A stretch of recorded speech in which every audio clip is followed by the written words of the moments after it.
ලෝක ප්‍රකට ගායකයෙක් වෙන මේ ජස්ටින් බීබර් ඔහුගේ ට්විටර් account එක හරහා මුළු ලෝකයටම කිව්වා ඔහුට මේ ෆේෂල් පැරලිසිස් එකක් තිබෙනවා කියලා.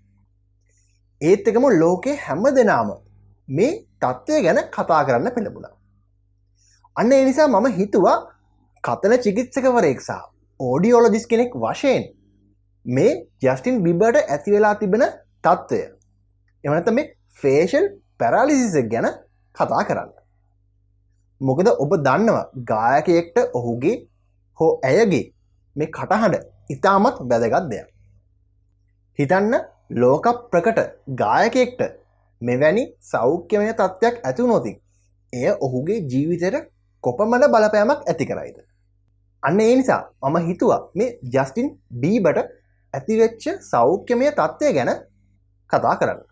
ඇත්තටම කතන චිකිත්සකවරයෙක් සහ ඕඩියෝලොජිස්ට් කෙනෙක් වශයෙන් මම මේ තත්ත්වය මොකක්ද කියන එක ඔබට පැහැදිලි කරන්න. මෙය රැම්සි හන්ට් සින්ඩ්‍රෝම් එක ලෙස තමයි අපි මෙය හඳුන්වන්නේ. ඇත්තට මොකක්ද මේ සින්ඩ්‍රෝම් එක?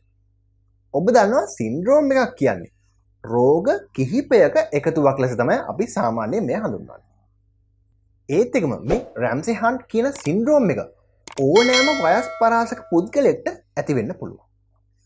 කුඩා මහලු මැදි වයසේ ඕනෑම පුද්ගලයෙක්ට ඇති වෙන්න පුළුවන්. ඒත් එකම ස්ත්‍රී පුරුෂ ඕනෑම පාර්ශවයකට මේ තත්ත්වය ඇති වෙන්න පුළුවන්. මේ රැම්සි හන්ට් කියන සින්ඩ්‍රෝම් එක ඇතිවීමට එක් ප්‍රධාන වෛරස් එකක් බලපානවා. ඒ තමයි මේ වර්සීලියා සොස්ටර් කියන වෛරස් එක. මෙය ඇත්තටම අපි මේ සාමාන්‍යයෙන් හඳුන්වන පැපොල එහෙම නැත්නම් මේ චිකන් පොක්ස් ඒ වෛරස් කාණ්ඩයට තමයි ඇත්තටම මේ අදාළ වෙන්නේ. ඒ නිසා මේ චිකන් පොක්ස් හැදිලා තියෙන පුද්ගලයෙක්ට මේ තත්ත්වය ඇතිවීමේ අවදානම තරමක් වැඩි. මොකද්ද මෙහිදී ඇත්තටම සිදුවන්නේ? මේ චිකන් පොක්ස් එහෙම නැත්නම් මේ පැපොල තත්ත්වය සුව වීමෙන් පසුවත් සමහර පුද්ගලයන්ගේ මේ වෛරස් එක ඔවුන්ගේ ස්නායු පද්ධතියේ තියෙන්න පුළුවන්. අන්න ඒ අවස්ථාවේදී එය පසුව රීඇක්ටිවේට් වී මෙවැනි තත්ත්වයකට ඒ පුද්ගලයාට ලක් වෙන්න පුළුවන්. ඇත්තටම අපි දන්නේ නැහැ ඒ ජස්ටින් බීබර්ට කොහොමද මේ වෛරස් එක ආවේ කියලා. ඒ නිසා මෙන්න මෙවැනි ප්‍රභවයකින් තමයි ඇත්තටම මේ තත්ත්වය ඇති වෙන්න පුළුවන්. මේ රැම්සි හන්ට් සින්ඩ්‍රෝම් එක ඇති වෙච්ච පුද්ගලෙක්ට මොන වගේ ලක්ෂණද තියෙන්නේ? හරි. මේ ලක්ෂණ අපිට ප්‍රධානවම දෙකක් කියන්න පුළුවන්. ඒ තමයි අපිට මුලින්ම සහ ප්‍රධානව දකින්න පුළුවන් ඒ පුද්ගලයාගේ මේ කන ආශ්‍රිත ප්‍රදේශයේ බිබිලි හට ගැනීමක්. ඒකම සමහර විට එය දදයක් එහෙම නැත්නම් රෑෂ් එකක් වෙන දෙයක් එය වර්ධනය වෙන්න පුළුවන්. ඒත් එකම ඒ පුද්ගලයාගේ ඒ කන අවට තරමක් රිදීමකට ලක් වෙන්න පුළුවන්. මේ තමයි එක් ප්‍රධාන ලක්ෂණයක්. දෙවැනි ලක්ෂණය තමයි මේ facial muscles weakness. ඒ කියන්නේ ඒ පුද්ගලයාගේ මුහුණේ තිබෙන මාංශ පේශීන් වල දුර්වලතාවය.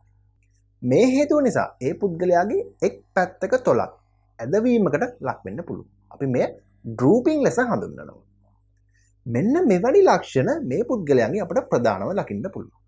සමහර විට මේ தত্ত্ব දෙකම එහෙම නැත්නම් මේ ලක්ෂණ දෙකම සමහරට බලන්න පුළුවන්. එහෙම නැත්නම් මේ face drooping එක විතරක් සමහර patients ලගේ ඇත්තටම මේ අපිට බලන්න පුළුවන්.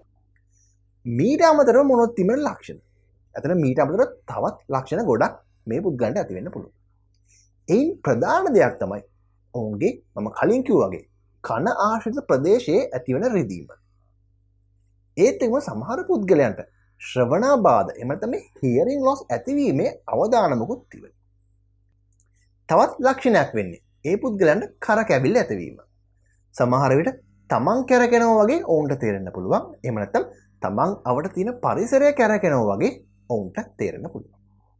ඒත් එක්කම ඔවුන්ට සමහර විට බැලන්ස් එක මේන්ටේන් කරගන්නත් අමාරු වෙන්න පුළුවන්. මේ තත්ත්වය අපි vertigo ලෙස අපි හඳුන්වනවා. තවත් අපිට දැකිය හැකි ලක්ෂණයක් වෙන්නේ ඒ පුද්ගලයාට මේ ringing type ශබ්දයක් නිතර ඇසීම. මේ අපි tinnitus ලෙස හඳුන්වනවා. ඒත් එක්කම ඒ පුද්ගලයාට මේ රස දැනීම අඩු වෙන්න පුළුවන්.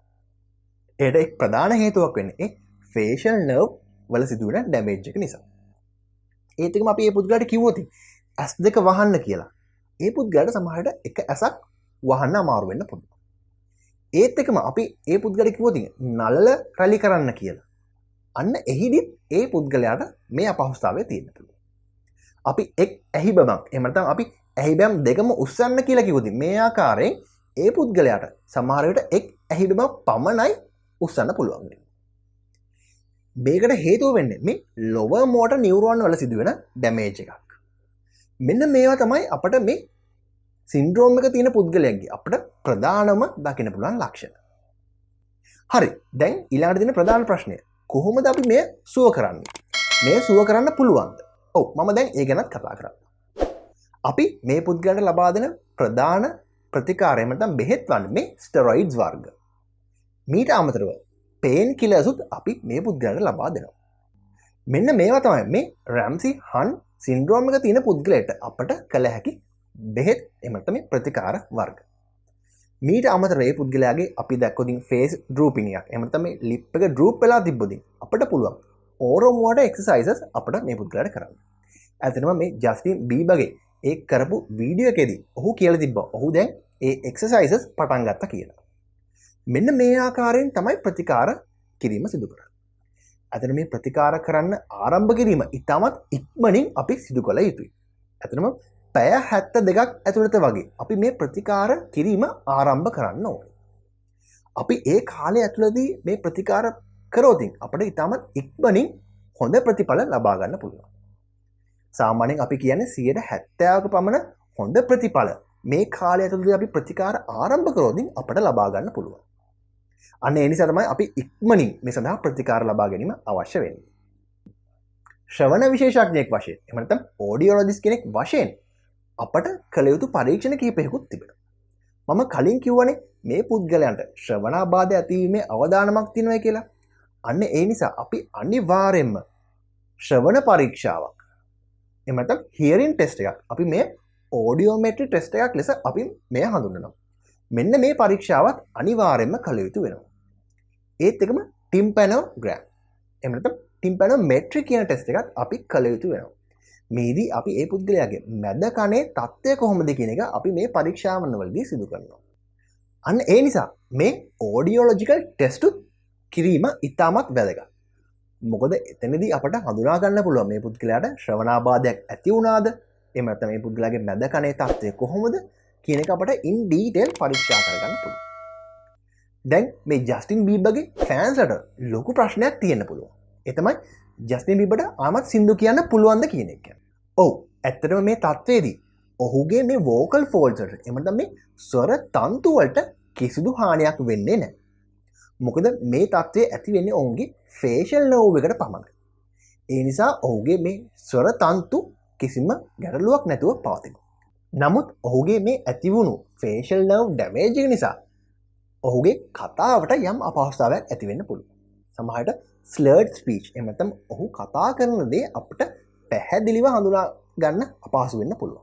නමුත් ඇත්තටම අපි ඒ ඔහු ප්‍රකාශ කරපු වීඩියෝ එක බැලුවොත් ඇත්තටම ඒ අවස්ථාවේදී නම් ඔහුට කිසිදු අපහසුතාවයක් තිබුණේ නැහැ.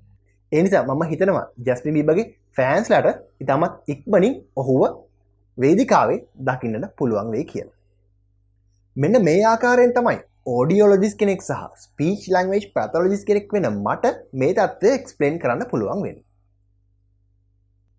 මම හිතනවා මේ වීඩියෝ එකෙන් ඔබට මේ රැම්සි හන්ට් සින්ඩ්‍රෝම් එක එහෙම නැත්නම් මේ ජස්ටින් බීබර්ට ඇතිවෙච්ච මේ මෙඩිකල් කන්ඩිෂන් එක එහෙම නැත්නම් මේ ෆේෂල් පැරලිසිස් එක ගැන ඔබට යම් අවබෝධයක් මේ වීඩියෝ එකෙන් ලැබෙන්න ඇති කියලා. දැන් ඔබ දන්නවා මෙවැනි තත්ත්වයක් එහෙම නැත්නම් ෆේෂල් පැරලිසිස් එකක් ඇති වුණොත් ඔබ මොනවද කළ යුත්තේ කියලා. ඒත් එකම කතන චිකිත්සාව එහෙම නැත්නම් ස්පීච් තෙරපි වල වටිනාකම මොකක්ද කියන එක ගැන ඔබට යම් අවබෝධයක් ලැබෙන්න ඇති. මගේ channel එක තාමත් subscribe කරලා නැත්නම් දැන්ම channel එක subscribe කරන්න. ඒත් එකම bell icon එක click කරන්න අමතක කරන්න එපා. එතකොට මම අලුතෙන් update කරන videos upload කර විගසම ඕගොල්ලන්ට බලන්න පුළුවන්. බොහොම ස්තුතියි මගේ මේ වීඩියෝ එකත් එක්ක එකතු වෙලා හිටියට. ආයිබෝවන්.